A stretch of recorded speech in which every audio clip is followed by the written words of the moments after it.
Hi guys, welcome back to my channel. So on this video I'm going to show you how to do frequency separation from start to finish in Photoshop.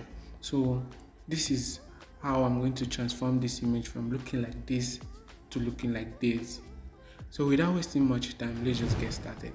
So first of all, what you need to do right here is to duplicate this background layer, which I've been saying in my previous video. So the first thing for you to do is just to duplicate this background layer into two places.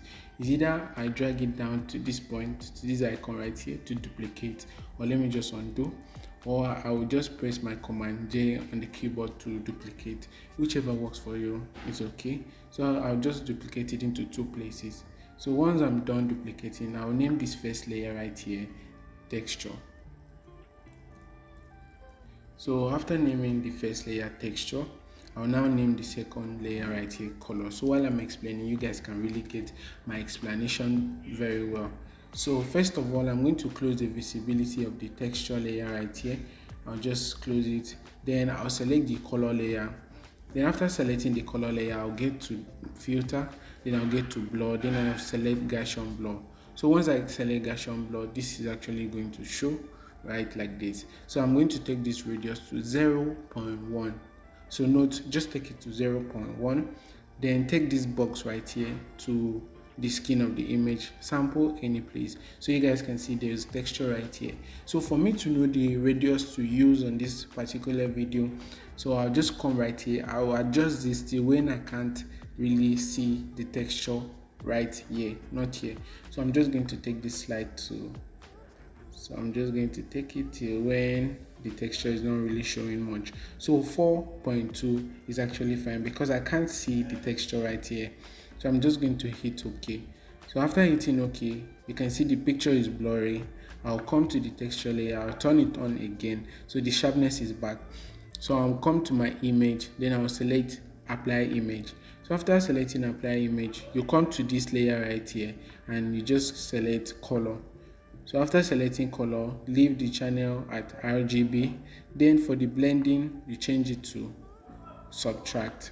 So after changing it to subtract, this is the setting for you to do. The opacity, you leave it at 100. For the scale, you make sure the scale is at 2, the offset at 2. So once you select the subtract, this doesn't mean that this settings is right here, because this is the setting I've been using. That's why it's showing like this. So yours might not show like this. So make sure you set the opacity to 100, the scale to 2, and the offset to 128. So once that is being checked, you hit OK. So this is how the picture is going to show. You come to this blending mode right here, you change it to linear light.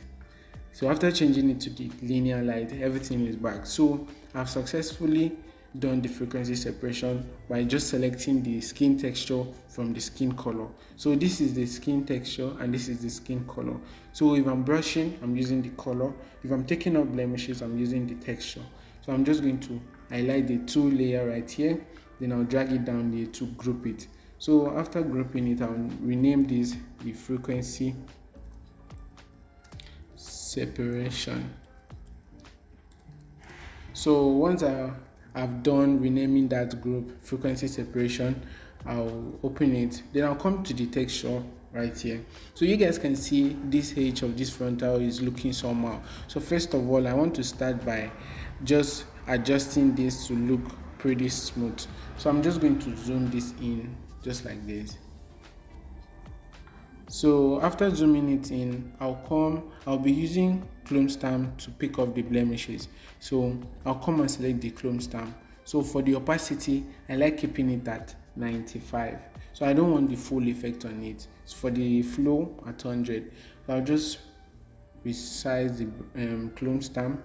So to take off any blemishes, you come to a place there is no blemishes. So you just sample it by just clicking and hold your Alt key, and this is actually how the brush, the clone stamp is going to show. Then you pick on where there is no blemishes by just clicking, then you let go of the Alt, then you now click to replace the blemishes just like that.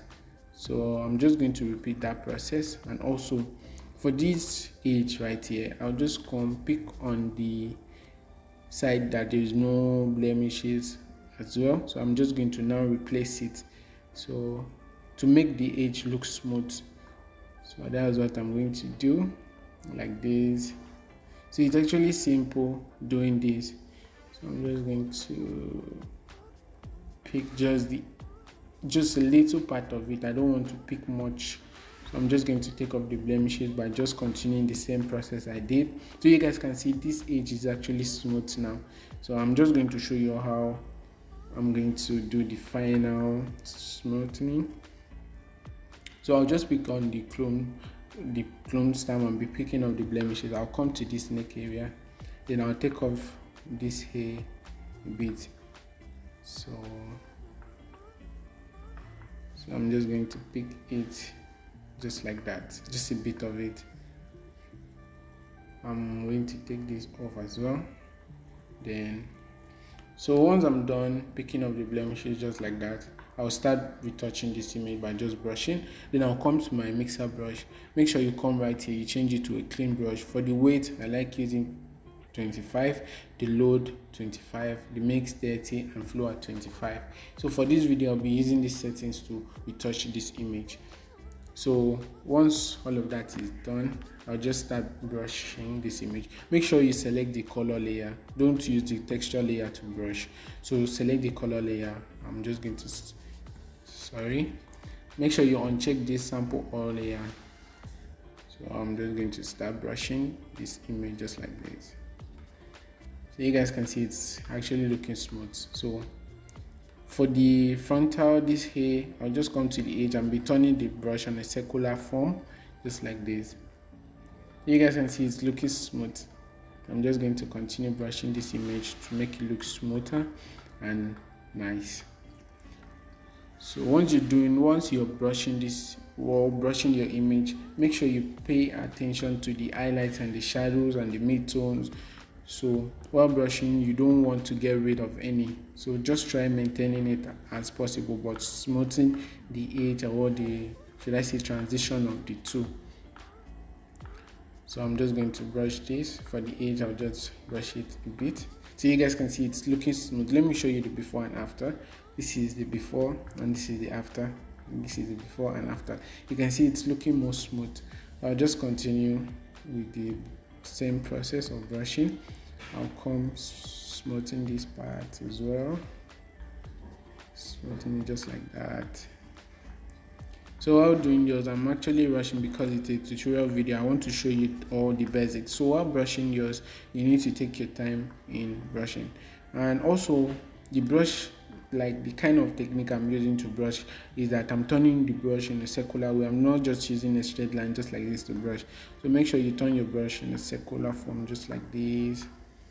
It will help mix the colors very well to make it smooth. So I'm just going to brush it just like this. I'll just turn it, and also I'll smoothen this part and just smoothing it just like that. So while doing yours, as I said earlier, you need to take your time in brushing your image. So just take your time and just brush it carefully, and you guys can see it how it's looking smooth now. Just brush. So just brush it just like this. Just brush it. Just smoothing it just like that. I'll come right here. So after picking up the blemishes, so I normally say you can use any technique you want. For mine, for this video, I just wanted to pick up the blemishes before brushing. So yours, you can just start brushing before picking up the blemishes. So whichever works for you, it's actually okay. It's still the same thing. So now, even now when I'm done, if I see blemishes, I can still pick off the blemishes. Not as if once you do the first picking or removing the blemishes, you can't remove the blemishes again. No, you can still remove your blemishes at any time. So I'm just going to brush it. Let me just zoom out and show you guys the before and after. So while zooming out, I saw this. Let me just correct this, and I'll just brush this. So let me show you the before and after. Sorry. So let me show you, this is the before and this is the after. This is the before and this is the after. You can see how it's looking smooth at this point. So I'm just going to continue brushing just to make it look smoother. You can see the edge of the A is looking nice at this point. So I'll come to this part also. I'll just brush and just make it smooth. I'm not getting rid of the highlight or the shadows. I'm just trying to make it smooth. So I'll come here, I'll just brush this part off to make it smooth, just like this. So I'll just brush this as well. I'll come right here, then I'll just brush this just like this. And also here, I'll just come and brush it just like this.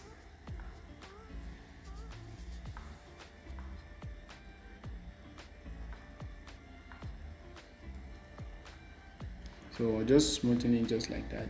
So let me show you a quick one, the before and after. So this is the before and this is the after. So while doing your before and after, you can see a place you want to correct. You just come back, correct it. See blemishes, you can still pick off the blemishes just to make your image look perfect and smooth. So let me show you the before and after. So this is how I got to retouch this image using frequency separation technique in Photoshop. So thank you guys for watching this video. I hope it's helpful. Please, if you haven't subscribed to my channel, please subscribe to my channel for more tutorial video, and also make sure you leave a like on this video if it's helpful, and also drop a comment as well. So thank you guys for watching. I hope to see you in my next video. Stay tuned.